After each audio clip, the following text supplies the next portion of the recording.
كده يا شباب، ليكتشر توتوريال 3 هنشرح فيها الايديال جاز. هنبدأ بالرولز اللي بنشتغل عليها دايما بنفس الطريقة اللي بنمشي بيها. الرولز اللي عندي هنا الرول بتاع الايديال جاز اللي هو بي في ايكوال ام ار تي. طبعا لو انا عندي تو فيزز مع بعض بيبقى البي في على تي ايكوال كونستانت، يعني اقدر اقول بي 1 في 1 على تي 1 ايكوال بي 2 في 2 على تي 2. طيب نبدأ في الشيت نمبر 3. أول مسألة فيه بنفس الطريقة اللي بنشتغل بيها given require solution. بيقول لي عندك pressure of the tire on the temperature of the air in the tire when the temperature، وأول حاجة اداني temperature ب 25 يبقى دي T1، والبريشر جيج read 210 كيلو باسكال، ده البريشر جيج. وبعد كده قال لي if the volume of the tire is 0.025 يبقى ده الفوليوم. طلب مني بعد كده determine the pressure raise in the tire، عايز الدلتا بي. وبعد كده جه قال لي when the air temperature in the tire raises to 50 Celsius، يعني T2 بقت 50.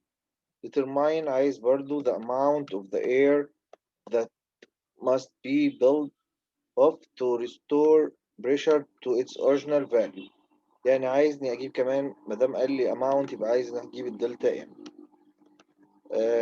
at this temperature assume the atmospheric pressure، واداني البي atmospheric 100 كيلو باسكال. طيب احنا اتفقنا في الايديال جاز عندنا هنا بي في ايكوال ام ار تي، وانا عندي هنا هو مديني بي جيج ومديني بي اتموسفيريك، وزي ما عرفنا قبل كده ان البي ابسوليوت بتساوي بي جيج بلس بي اتموسفيريك، يعني اقدر احسبها 210 بلس 100 يبقى البي 1 اللي هي البي ابسوليوت ب 310 كيلو باسكال.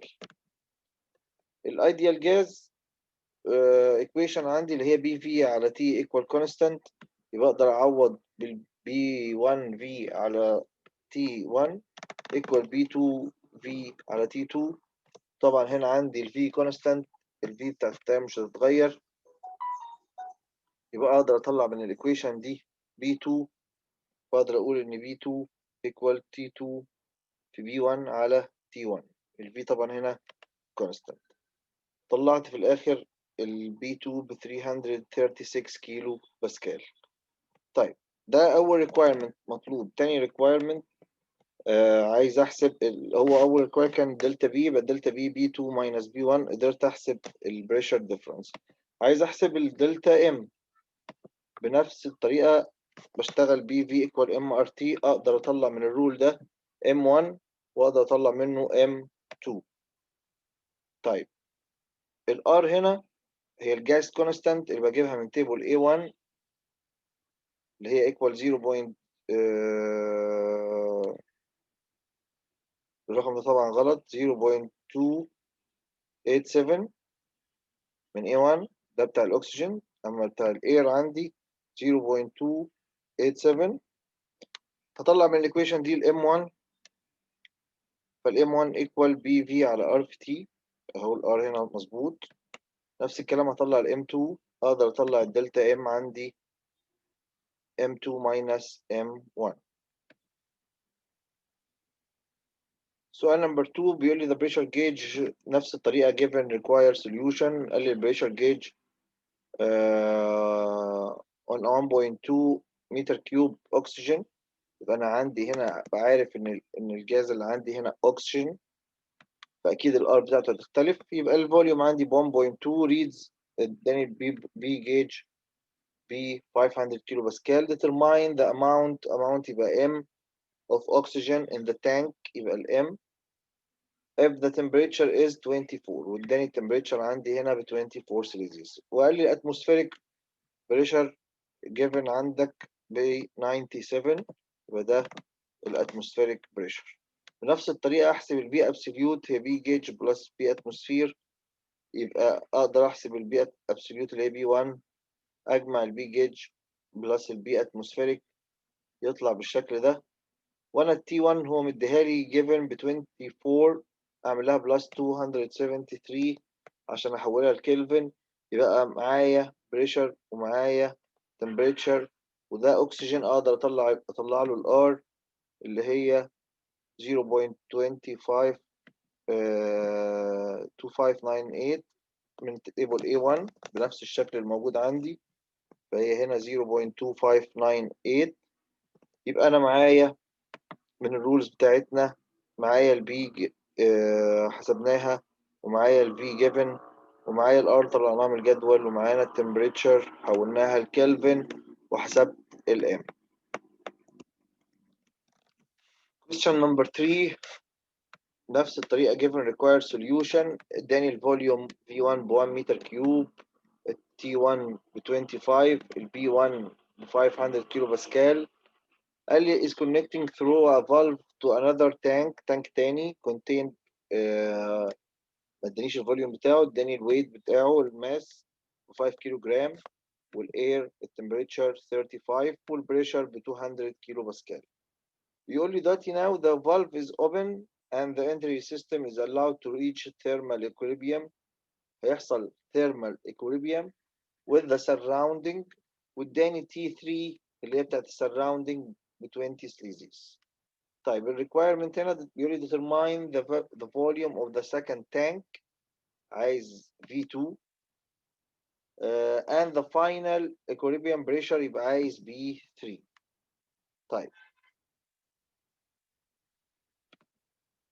الايدل جاز اللي هو عندنا بتقول البي في ايكوال ام ار تي، عشان احسب الفي 2 اللي هو الريكويرمنت تاني فهقول ام ار تي على بي، فالام 2 جيفن معانا، الار ده اير يبقى 0.287، التي 2 جيفن معانا ب 35 نحولها لكلفن على الفي 2، قدرت احسب الفي 2. طيب عشان اوصل لبي 3 محتاج يبقى معايا في 1، فبنفس الرولز ده هحسب الفي 1 سوري الام 1، يبقى عشان احسب الام بقول بي في على ار في تي، يبقى الام هنا ايكوال في 1 في 1 على ار في تي 1. كل الكلام ده موجود معايا جيفن، قدرت احسب الام 1 ومنها هحسب البريشر 3. بريشر 3 اكيد هيبقى ايكوال ام ار تي على في، الام هنا ام توتال اللي هي ام 1 بلس ام 2، والار جيفن، والتي 3 جيفن، والفي نفس الكلام الفي توتال اللي هي في 1 بلس في 2.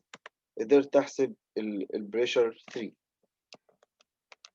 question number 4 بيقول لي عندي rigid tank contain اداني الماس ب 5 كيلو جرام of an ideal gas at pressure 4 atmospheric و temperature 40 Celsius 40 Celsius. بيقول لي الفالف now is open and half of mass of the gas is allowed to escape. يعني عندي ال M2 هتبقى half ال M1، نقدر نقول عليها 2.5.